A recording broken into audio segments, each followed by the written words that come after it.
Hello everyone, how are you all guys. कैसे हैं आप सब? कैसी जा रही है आप सबकी प्रिपरेशन? आशा करती हूँ सबकी प्रिपरेशन बहुत अच्छे से जा रही होगी। Welcome to all on again my in new video and on my channel exam preparation. अब देखिए, आज हम जो क्वेश्चन लेके आए हैं ये हमारे ईवीएस पोर्शन के रहेंगे। ये पार्ट 3 रहेगा। जो ईवीएस के हम एमसीक्यू कर रहे थे, ये टॉपिक वाइज नहीं है, लेकिन ये ईवीएस पोर्शन के क्वेश्चन है। आपको इसको ध्यान से रीड करना है क्वेश्चन को। फर्स्ट क्वेश्चन क्या है? यूट्रोपिकेशन। यूट्रोपिकेशन का मीनिंग क्या होता है, हमें ये बताना है। तो यूट्रोपिकेशन हमने डिस्कस किया था ना कि खेतों में जो न्यूट्रिएंट होते हैं वो कहाँ चले जाते हैं? वाटर बॉडीज़ के अंदर। वाटर बॉडीज से वो न्यूट्रिएंट क्या करते हैं? पानी का जो ऑक्सीजन लेवल है उसको डिक्रीज कर देते हैं। और जब पानी का ऑक्सीजन लेवल डिक्रीज होता है तो वहाँ पे जो एक्वेटिक लाइफ है उसकी डेथ हो जाती है, और वो एक्वेटिक लाइफ की डेथ की वजह से पानी पोल्यूट हो जाता है और उसमें काई लग जाती है, एल्गल ब्लूम पैदा हो जाता है। तो ये इसका मीनिंग क्या रहेगा? सही क्या आंसर होगा? Filling up of water body with aquatic due to extra nourishment. Extra nourishment क्यों बोला गया? क्योंकि वहाँ पे न्यूट्रिएंट गए हैं, एक्स्ट्रा न्यूट्रिएंट वाटर बॉडी के अंदर। सेकंड क्वेश्चन कहता है भाई, बायोलॉजिकल ऑक्सीजन डिमांड, मतलब बीओडी की फुल फॉर्म होती है बायोलॉजिकल ऑक्सीजन डिमांड। इसका मीनिंग हमें बताना है। तो ये क्या होती है? जो ऑक्सीजन नीडेड होती है माइक्रोब्स को to decompose the organic waste, उसको हम बीओडी बोलते हैं। भाई माइक्रो ऑर्गेनिज्म को देखो, पानी के अंदर क्या है? माइक्रोब्स हैं।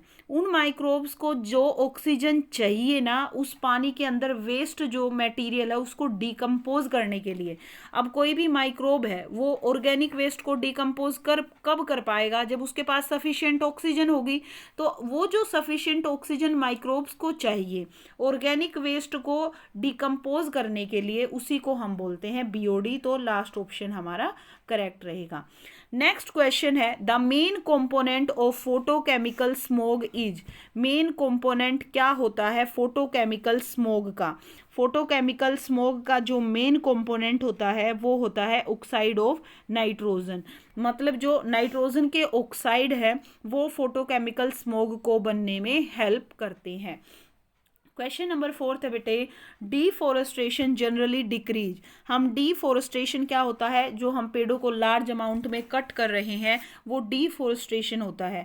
तो हम उसको डिक्रीज कैसे कर सकते हैं, कम कैसे करते हैं डिफोरेस्टेशन को? रेनफॉल से नहीं, ये नहीं पूछ रखा भाई, ये पूछ रखा है कि डिफोरेस्टेशन से क्या कम होगा। ठीक है, किसकी कमी होगी? पेड़ काटेंगे तो बारिश की कमी हो जाएगी, तो और सोयल इरोजन की होगी, या ड्रफ्ट की होगी, या ग्लोबल वार्मिंग की होगी। तो डिफोरेस्टेशन से जो कम होगा वो होगा रेनफॉल, कम हो जाएगा। नेक्स्ट क्वेश्चन है, the term alpha diversity refer to. Alpha diversity का मतलब क्या होता है, हमें ये बताना है। तो अल्फा डाइवर्सिटी क्या होता है? Community and ecosystem diversity. जो एक मिनट भाई, पेन ले लेते हैं। जो कम्युनिटी और इकोसिस्टम डाइवर्सिटी होती है उसको हम अल्फा डाइवर्सिटी बोलते हैं। क्वेश्चन नंबर 6 कहता है, dash is defined as an ecological state of species being unique to a specific geographical location. तो कौन सी ऐसी एक इकोलॉजिकल स्टेट होती है स्पीशीज़ की जिसमें वो एक जियोग्राफिकल लोकेशन के अंदर वो स्पीशीज़ स्पेसिफिक है? तो ऐसी स्पीशीज़ को क्या बोलते हैं? जो एक जियोग्राफिकल लोकेशन के अंदर मिलती है हमें एक पर्टिकुलर स्पीशीज़, उसको हम बोलते हैं एंडेमिक स्पीशीज़। मतलब वो जो स्पीशीज़ है ना वो एक पर्टिकुलर लोकेशन के अंदर ही हमें मिलेगी, उसके अलावा वो और कहीं भी नहीं मिलेगी। तो ऐसी स्पीशीज़ को बोला जाता है एंडेमिक स्पीशीज़। क्वेश्चन नंबर 5 है बेटे, 5 जून, जो 5 जून है इसको किस तरीके से मनाते हैं, किस तरीके से ये ऑब्जर्व किया जाता है? तो 5 जून हम वर्ल्ड एनवायरनमेंट डे के रूप में सेलिब्रेट करते हैं। Next question, question number 8, the ecological pyramid that is always upright. वो इकोलॉजिकल पिरामिड बताना है जो हमेशा अपराइट होता है। तो हमने स्टडी किया था जो एनर्जी का पिरामिड होता है ना, एनर्जी का फ्लो यूनिडायरेक्शनल होता है, ये भी हमने स्टडी किया था। और क्या स्टडी किया था कि जो इकोलॉजिकल पिरामिड होगा वो हमेशा कैसा होगा? अपराइट होगा। तो कौन सा? Pyramid of energy. कौन सा ecological pyramid? Pyramid of energy. अब हमसे पूछा है मोस्ट स्टेबल इकोसिस्टम कौन सा है, तो सबसे स्टेबल इकोसिस्टम कौन सा होता है, ओशियन। ओशियन एक बिल्कुल स्टेबल इकोसिस्टम है as comparison to other forest, desert और माउंटेन। क्वेश्चन नंबर 10 स्टडी करते हैं। Atmospheric ozone layer which protect us from ultraviolet B and C is getting depleted most by addition of. जो ozone layer है, तो जो ये layer deplete हो रही है उसका मेन रीजन क्या है डिप्लीशन का, तो वो रीजन है CFC गैस, भाई क्लोरोफ्लोरोकार्बन गैस, जो हम यूज़ करते हैं रेफ्रिजरेटर के अंदर और हमारी AC के अंदर as a cooling, as a coolant. Question number 11 देखिए, which of the following are important biotic factor that can affect the structure and organisation of community. Important biotic factor बताने हैं जो अफेक्ट करते हैं स्ट्रक्चर और organisation of community को। यहाँ पे क्वेश्चन रोंग है, बायोटिक की जगह यहाँ पे ए बायोटिक फैक्टर आएगा भाई, क्योंकि ये सारे ही नीचे जो गिवन है ना वो ए बायोटिक फैक्टर हैं, तो ये सारे ही ए बायोटिक फैक्टर हैं जो अफेक्ट करते हैं कम्युनिटी को। न्यूट्रिएंट भी अफेक्ट करते हैं, सोयल का pH भी अफेक्ट करता है, लाइट किस तरीके की है, प्रेसिपिटेशन है नहीं, हवा भी अफेक्ट करती है, तापमान भी अफेक्ट करता है, डिजीज़ भी अफेक्ट कर रही है, तो हमारा यहाँ पे आंसर रहेगा all of the above. Next question देखिए भाई, डेट्राइटस जो फूड चेन होती है वो किससे स्टार्ट होती है, ये हमने बताना है। तो डेट्राइटस होती है डी से आपको याद रखना है, डेट्राइटस फूड चेन हमेशा ही डेड ऑर्गेनिक मैटर से स्टार्ट होती है। क्वेश्चन नंबर 14 है, बहुत इंपॉर्टेंट क्वेश्चन है। इसमें ये पूछा गया है कि जो टर्म एसिड रेन है, एसिड रेन किसका इफेक्ट था, हमने स्टडी किया था, this is one of the effect of the air pollution. तो जो एसिड रेन है ये टर्म किसने दी थी, तो रॉबर्ट एंगस स्मिथ ने इस टर्म को डिस्कवर किया था। नेक्स्ट मूव करते हैं क्वेश्चन नंबर 15 पे। The damage caused by acid rain is due to dash nature of acid rain. जो एसिड रेन की वजह से सभी को पता है कि जो हमारा ताजमहल है वो बिल्कुल उसके आउटर जो आउटर जो वॉल है वो बिल्कुल डैमेज हो चुकी है, तो उसका एक रीजन एसिड रेन है। तो वो जो एसिड रेन है उस किस तरह का नेचर है उस एसिड रेन का, जिससे वो जो हमारे माउंटमेंट्स है वो ख़राब हो चुके हैं, तो जो उसका नेचर भाई वो कोरोजिव नेचर है। एसिड का नेचर कोरोजिव होता है जिसकी वजह से बिल्डिंग्स वगैरह ख़राब हो जाती है। क्वेश्चन नंबर 16 पे मूव करते हैं। Acid rain react with marble and limestone. जब एसिड रेन रिएक्ट करती है मार्बल के साथ या फिर लाइमस्टोन के साथ, तो ये पूछा है क्या बनता है, तो क्या बनेगा जब ये रिएक्ट करेगी, तो कैल्शियम सल्फेट बनता है। नेक्स्ट देखिए question number 17। The ecological pyramid always start with the following at the base. इस तरीके की शेप होती है एक पिरामिड की, तो इन्होंने कहा है बेस पे क्या प्रेजेंट है, तो बेस पे जो भी प्रेजेंट होगा उसकी पॉपुलेशन सबसे ज़्यादा होती है, वो नंबर में सबसे ज़्यादा होते हैं। तो बेस पे हमेशा हमारे क्या प्रेजेंट होता है, प्रोड्यूसर प्रेजेंट होते हैं जो फूड को प्रिपेयर करते हैं। ठीक है, नेक्स्ट क्वेश्चन देखिए, क्वेश्चन नंबर 18 है हमारा। विच of the following is a non renewable resources. ऐसे रिसोर्सेज कौन से हैं जो नॉन रिन्यूएबल हैं, हम उनको रिन्यू नहीं कर सकते, तो भाई यहाँ पे हमारा जो कोल है ना वो नॉन रिन्यूएबल है, और तीनों ही एग्जाम्पल हमारे किसके हैं, रिन्यूएबल रिसोर्सेज के हैं। ठीक है, नेक्स्ट क्वेश्चन है। Chipko movement was started to conserve. जो चिपको मूवमेंट स्टार्ट हुई थी वो किसके कंजर्वेशन के लिए स्टार्ट हुई थी, ये हमसे पूछा गया है। तो ये स्टार्ट हुई थी फॉरेस्ट के कंजर्वेशन के लिए।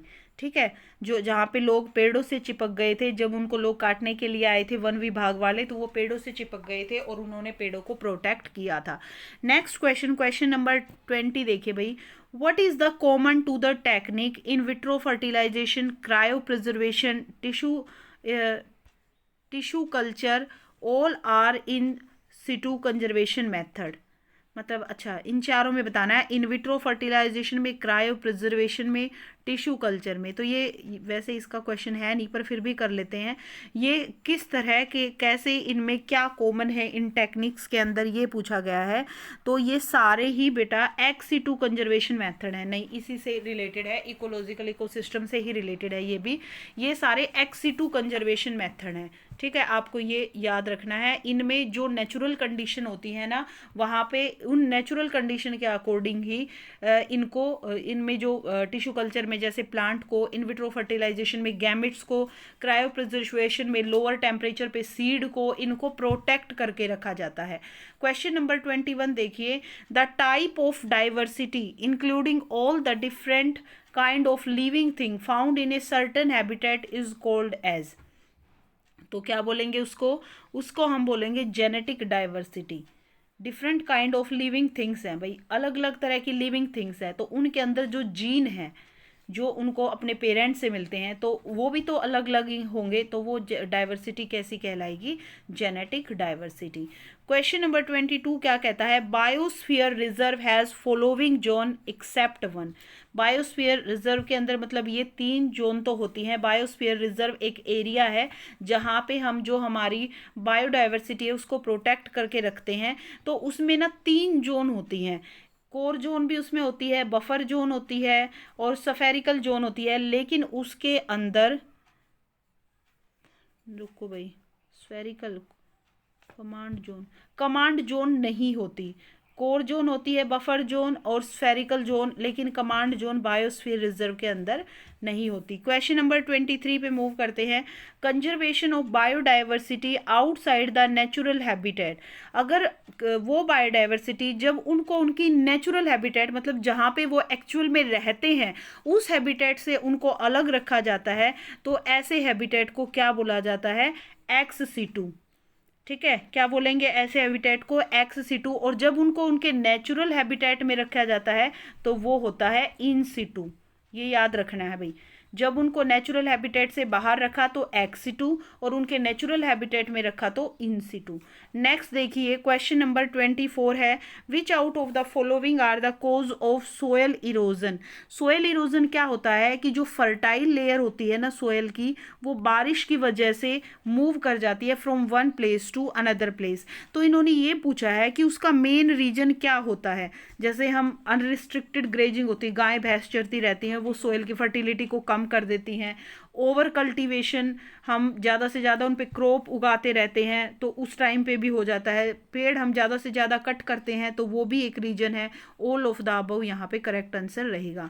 फिर पूछा है कि एक बुक होती है रेड डाटा बुक, इस रेड डाटा बुक के अंदर किसका डाटा होता है, रेड डाटा बुक के अंदर किसका डाटा मेंटेन होता है, ये हमें बताना है। तो यहाँ पे रेड डाटा बुक के अंदर जितने भी थ्रेटेंड स्पीशीज होते हैं ना, जो ख़त्म होने की कगार पे हैं, उनका डेटा मेंटेन किया जाता है। क्वेश्चन नंबर 26 है, which of the following region has the maximum diversity.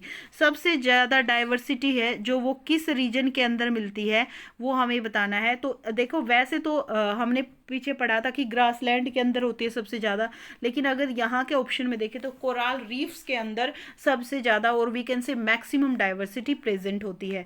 27 question बोलता है, which one of the following is not included under in situ conservation. अब इन सीटू हमने पढ़ा था जो उनकी नेचुरल हैबिटेट में जहाँ एनिमल्स को, ऑर्गेनिज्म को रखा जाता है। तो इनमें से पूछा कि इनमें से कौन सा नहीं है इन सीटू। तो जो जू है ना वो इन सीटू नहीं है।